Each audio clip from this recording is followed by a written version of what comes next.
بسم اللہ الرحمن الرحیم. ہم ایک دوسرے کو معاف نہیں کرتے. معاف نہیں کرنا، چھوڑنا نہیں ہے. ہم ڈٹ گئے ہیں، حالانکہ معاف کرنے والا اللہ کو بہت پسند ہے. ایک گاؤں میں کوئی چودھری صاحب تھے، ان کے 4 بیٹے تھے. ایک بیٹے سے کوئی قتل ہو گیا، بندہ بھی نوجوان تھا. بڑی مصیبت پڑی.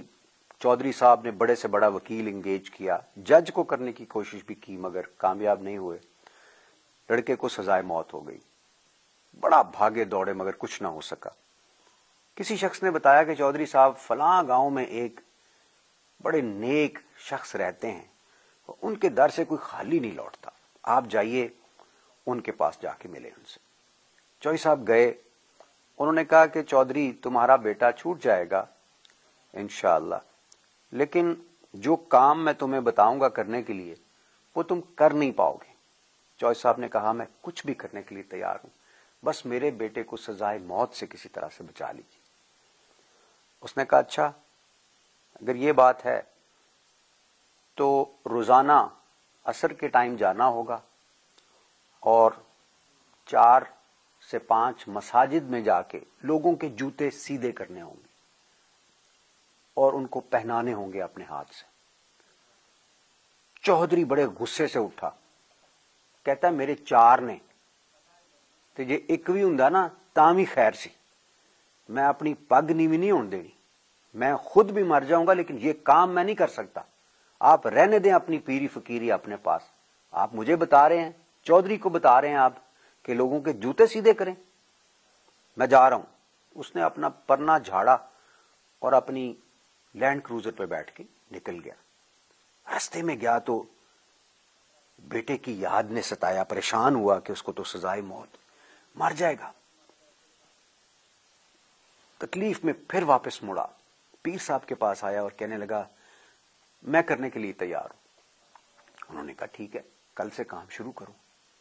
لہذا چودھری صاحب 5 مساجد آئیڈینٹیفائی کر کے روزانہ ہر نماز کے ٹائم پہ وہاں پہنچ جاتے اور لوگوں کو جوتے سیدھے کر کے پہنانے لگتے. یہ سلسلہ جاری رہا حتیٰ کہ ایک دن وہ کسی کو جوتا پہنا رہے تھے تو اس شخص نے کہا کہ ایک ہی کر رہے ہو؟ اس نے کہا جی یہ بس ہے جوتی پہنا رہے ہیں. تو اس نے اوپر دیکھا تو جو لڑکا فوت ہوا تھا اس کا والد کھڑا تھا. اس نے کہا چودھری تم اتنے کی کر رہے ہیں؟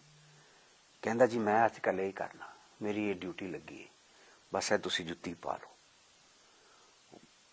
بڑا ہی وہ حیران اور پریشان ہوا. اس نے اس کو کندھوں سے پکڑا اور اٹھا کے گلے سے لگا لیا. اس نے کہا چودھری اگر تو یہاں تک آ سکتا ہے تو مجھے آتے ہوئے آگے کیا تکلیف ہوتی ہے، جا میں نے تیرے بیٹے کو معاف کیا. اور پھر اس کو جب ہی ڈال لی اس نے، اور اس طرح چودھری کے بیٹے کو رہائی مل گئی. یعنی انسان اپنی ذات کو جب مٹانے کا فیصلہ کر لیتا ہے ایک بڑی کاز کے لیے، اللہ کے لیے، تو اس سے بڑی بات کوئی نہیں ہوتی. سیلف ایکچولائزیشن کا پروسیس ہے جس کی طرف ہم لیسٹ کنسرنڈ ہوتے ہیں. ہمارے یہاں 90% لڑائیاں جھگڑے صرف اور صرف ہماری انا کی وجہ سے ہوتے ہیں. میری درخواست ہے آپ لوگوں سے معاف کر دینا سیکھیں. اکثر ہماری زندگی میں کچھ لوگ ایسے ہوتے ہیں، بندہ کہتا ہے ان کو نہیں معاف کروں، نہ ان کو نہیں معاف کروں گا باقی سب کو کر دوں گا.